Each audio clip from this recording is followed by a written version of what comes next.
kinabuhi daghan ko ug gikalipkan. Asa ko padulong unsay tinuod nga dalan.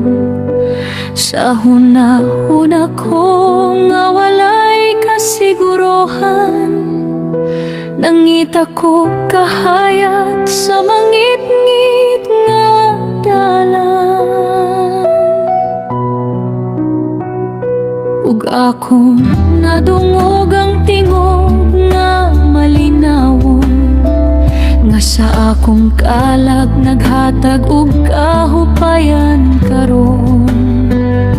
Ang pulong ni Abba Yahweh maoy akong giya, nga nagdanag sa dalan, nagdala sa tinuod nga gugma. Ang pulong mo Abba Yahweh suga sa akong dalan.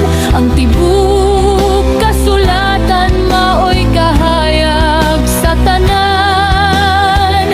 Ikaw nagtulit sa sayop kong mga lakang, gihulma mo ako sa bag-ong kinabuhi.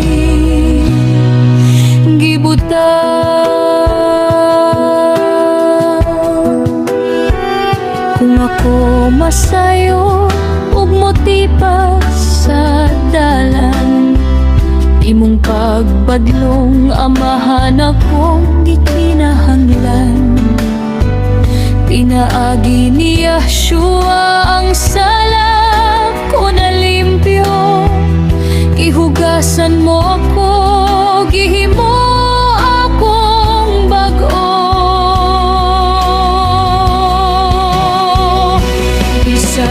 usahay sa pitang imong pagsaway. Kabalo ko Abba para sa ikaayo kanunay. Imong pulong nagtudlo sa kamatuoran, nga naggiyakan ako sa matuod nga dalan. Dili lang sa pulong kundi sa kinabuhi, si Yahshua Mesaya ang among giyapirmi. Sa imong gugma kami nagkahiusang, daotang binuhatan imo nang ikuha.